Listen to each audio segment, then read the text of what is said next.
नमस्कार दोस्तों। तो गाज़ा जो पीस समिट है वो एकदम एक तरीके से पूरा मतलब खेल का मैदान बन गया। आपने देखा अभी किंजल सर ने कवर किया वहाँ पर कि शहबाज शरीफ की किस तरीके से बेइज्जती हुई। उसने फिर खुद को ह्यूमिलिएट करवा लिया। एकदम पूरा मजाक का ग्राउंड वहाँ पर बन चुका है।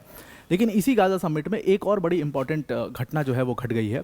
एक पूरा सीक्रेट टॉक जो है डोनाल्ड ट्रंप की और इंडोनेशिया के प्रेसिडेंट प्रबोवो सुबियांतो की जो बातचीत है, उन दोनों को लगा कि माइक ऑफ है, माइक ऑन था और उन दोनों की बातचीत पूरी तरीके से पब्लिक डोमेन में हो गई, पूरी तरीके से सार्वजनिक हो चुकी है। इस पूरी बात के दो डायमेंशंस हैं। कहीं ना कहीं इंडोनेशिया के जो प्रेसिडेंट हैं, इस बात में वो एक रीजन को रिफ़र कर रहे हैं कि ये रीजन जो है वो सेफ़ नहीं है।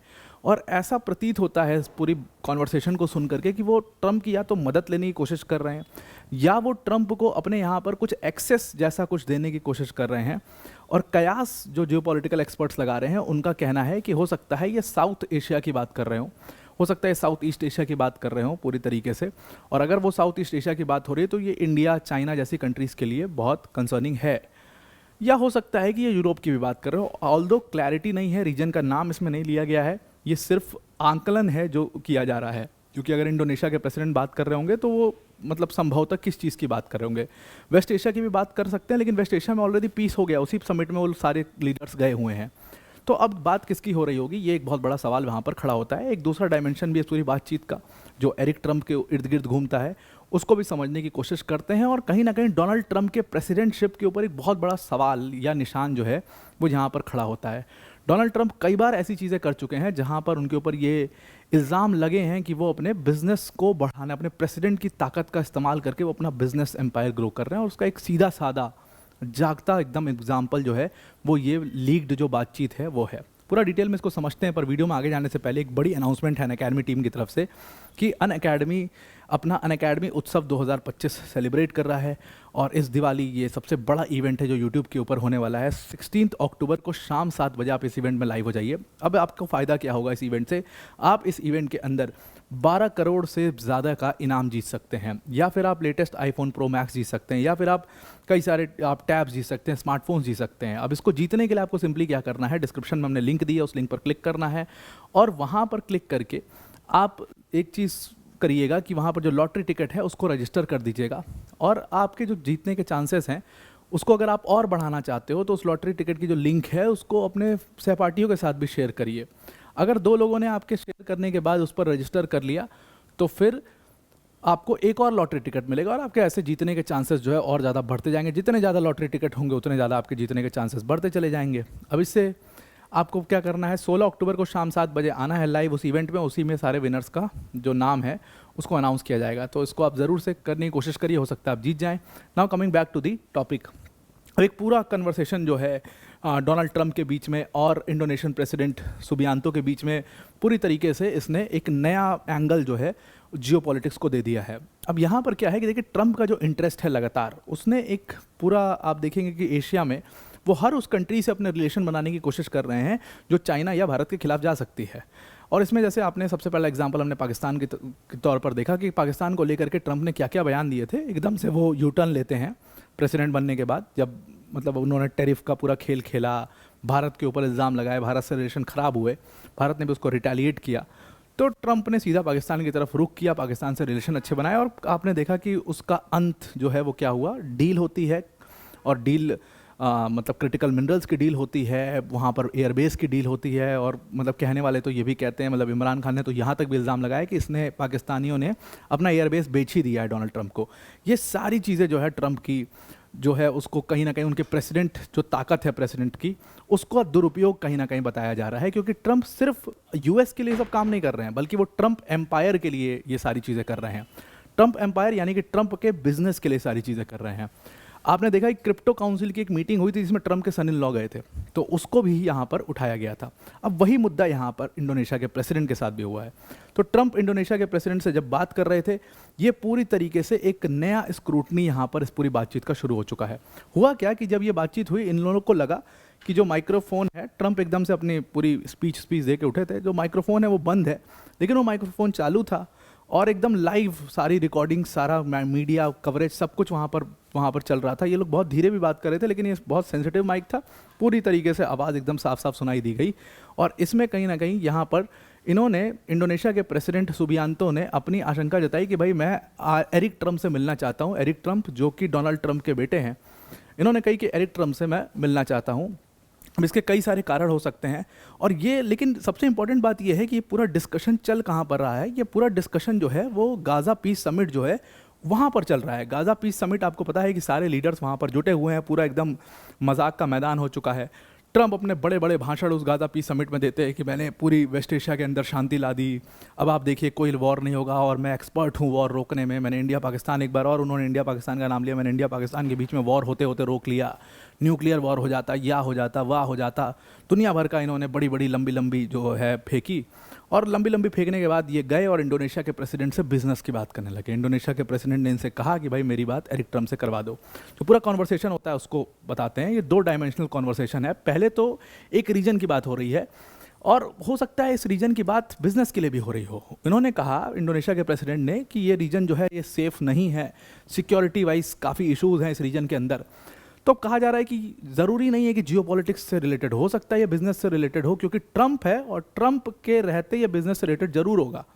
तो यहाँ पर इसीलिए इंडोनेशिया के प्रेसिडेंट शायद इन्वेस्टमेंट वगैरह की बात कर रहे हैं और वो किसी रीजन को कह रहे हैं कि ये रीजन सेफ नहीं है, हो सकता है यहाँ हमारी इन्वेस्टमेंट मर जाए या सिक्योरिटी वाइज बड़ी सारी दिक्कत है उस पूरे रीजन के अंदर, ये बात वो कह रहे हैं।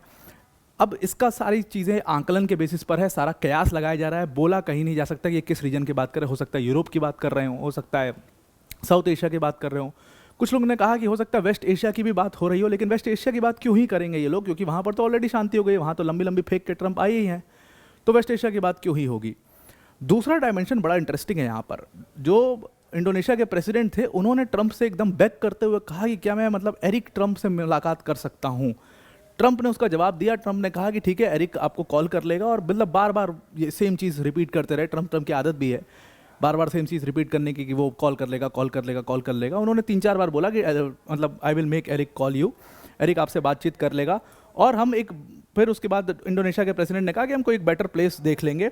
और उसके बाद ये सारी सब बातचीत उन लोगों के बीच में हुई और उन्होंने कहा कि या तो एरिक से बात करा दो या डोनाल्ड जूनियर से बात करा दो, मतलब किसी भी एक से बात करा दो। अब इसका कारण क्या है, ये रीज़न क्या हो सकता है, वो एरिक ट्रम्प से मिल करके करेंगे क्या इंडोनेशिया के प्रेसिडेंट? क्या ये एक बहुत बड़ा जियोपॉलिटिकल गेम चल रहा है? सिंपल सा लॉजिक है कि हो सकता है कि बिजनेस या इन्वेस्टमेंट पर्पस से ये एरिक ट्रम्प से मिलना चाह रहे हों। और लेकिन ये भी बात इतनी सीधी तौर पे नहीं है। अब देखिए, ज़रूर है कि ट्रम्प को आप देखोगे, उनका पूरा फैमिली जो है ना उनके अराउंड रहता है और कहीं ना कहीं ट्रम्प अपने प्रेसिडेंट पद का इस्तेमाल करके अपने फैमिली बिजनेस को आगे बढ़ाते हैं। तो आपने अभी रिसेंटली एकदम जीता जाता एग्जाम्पल देखा पाकिस्तान के अंडर में। पाकिस्तान में ट्रम्प के जो सन इन लॉ था वो पहुंचा और ट्रम्प का सन इन लॉ जो है वो वहाँ जा करके एक क्रिप्टो काउंसिल का हेड बन करके जाता है, वहाँ पर मीटिंग करता है और दुनिया भर की वहाँ पर बिजनेसेस शुरू होते हैं, कंपनीज भी वहाँ पर फैलना शुरू होती हैं। यही सेम पैटर्न यूरोप में देखा गया, सेम पैटर्न अफ्रीका में देखा गया। अब हो सकता है आप सेम पैटर्न यहाँ पर इंडोनेशिया में भी देखो। तो यहाँ पर डोनाल्ड ट्रम्प ने कहा, अब एरिक ट्रम्प से बात करने की बात इसलिए कही जा रही है क्योंकि एरिक ट्रम्प जो है वो ट्रम्प ऑर्गेनाइजेशन के एग्जीक्यूटिव वाइस प्रेसिडेंट हैं और उसी के साथ साथ अब ये जो पूरा ट्रम्प ऑर्गेनाइजेशन है वो बहुत बड़ा है। वो रियल इस्टेट में डील करते हैं, हॉस्पिटैलिटी में डील करते हैं, दुनिया भर का एक गोल्फ क्लब में भी खोला हुआ इन्होंने जगह जगह पर। ट्रम्प टावर आपने जगह जगह पर देखे होंगे। पूरा जो है वो एरिक ट्रम्प इस समय पर संभाल रहे हैं। अब इसके कुछ पॉलिटिकल इम्प्लीकेशंस भी हो सकते हैं, जैसे हो सकता है कि अब सिर्फ ट्रम्प एज अ प्रेसिडेंट से डील नहीं करेंगे इंडोनेशिया के प्रेसिडेंट, वो ट्रम्प फैमिली से डील करेंगे। और इससे क्या होता है कि इन दोनों के बीच में नज़दीकियाँ बढ़ सकती हैं, एक दूसरे को एक्सेस दिया जा सकता है अपने यहाँ पर, और बहुत सारी चीज़ें जो पॉलिटिकली भी इसमें की जा सकती हैं। तो डिप्लोमेटिकली जो टाइज़ हैं वो अच्छे हो सकते हैं क्योंकि अब ये लोग फैमिली क्लोजनेस जो है वो बढ़ती चली जाएगी। अब देखिए क्या है कि ट्रम्प ने अभी बहुत उनके इंटरेस्ट भी हैं इंडोनेशिया के अंदर। उन्होंने रिसेंटली, ट्रम्प ऑर्गेनाइजेशन ने रिसेंटली अपना गोल्फ क्लब वहाँ पर खोला है। और जब आप ट्रम्प ऑर्गेनाइजेशन की वेबसाइट चेक करोगे तो उन्होंने कहा है कि बाली में एक रिजॉर्ट भी खुलने वाला है, कई सारी प्रॉपर्टीज़ भी खुलने वाली, सब पर कमिंग सून लिखा हुआ है। मतलब कि इंडोनेशिया में बिजनेस इंटरेस्ट इनके हैं और इसीलिए बार बार ये इंडोनेशियन प्रेसिडेंट को बोल रहे हैं खुले तौर पर कि Eric will call you, Eric will call you. इसका मतलब some deal is serious, deal is going on. अब डोनाल्ड ट्रम्प के ऊपर आते हैं और डोनाल्ड ट्रम्प बार बार ये बात ज़रूर कह रहे हैं कि ट्रम्प ऑर्गेनाइजेशन उन्होंने अपने बेटों को, अपने फैमिली को ट्रांसफ़र कर दिया है, वो डे टू डे बिजनेस में उनका कोई लेना देना नहीं होता है। लेकिन इस चीज़ के पुख्ता सबूत हैं कि ट्रम्प हर बार अपने प्रेसिडेंट पद का दुरुपयोग करके अपने फैमिली बिजनेस को बढ़ाते चले जाते हैं। सेम चीज़ उन्होंने पाकिस्तान में की। यूरोप की मोस्ट ऑफ द कंट्रीज़ में आप जाके देखोगे ट्रंप ऑर्गेनाइजेशन का जो बिजनेस है, ट्रंप के प्रेसिडेंट बनने के बाद, चाहे वो पहला टर्म हो चाहे वो दूसरा टर्म हो, ट्रंप के प्रेसिडेंट बनने के बाद उनका बिजनेस बहुत बड़े लेवल पर बढ़ा है, बहुत तेज़ी से बढ़ा है। और अगर आपको इस पर डाउट है तो 2025 से अभी जाकर के आप ट्रंप ऑर्गेनाइजेशन की वेबसाइट चेक करिएगा, आप देखिएगा कितनी सारी कंट्रीज़ में इन्होंने बहुत रिसेंटली इन्होंने एक्सपैंड किया है। They are even trying to expand in Italy, France, all these countries they are trying to expand, और उसमें कहीं ना कहीं ट्रंप अपने प्रेसिडेंट पद का पूरी तरीके से दुरुपयोग कर रहे हैं। और इसको पूरी स्क्रूटनी को देखते हुए कहीं ना कहीं यूएस का जो अपोजिशन है वो इस चीज़ को मुद्दा बना रहा है और ट्रंप के ऊपर प्रेशर भी बना सकता है, क्योंकि उनके सन इन लॉ हो गए या उनका बेटा एरिक ट्रंप हो गया, ये सब बहुत ज़्यादा, खैर ये एक पूरा प्रचलन चलता है यूएस में। आप इंडिया की तरह सिस्टम वहाँ पे नहीं देखोगे।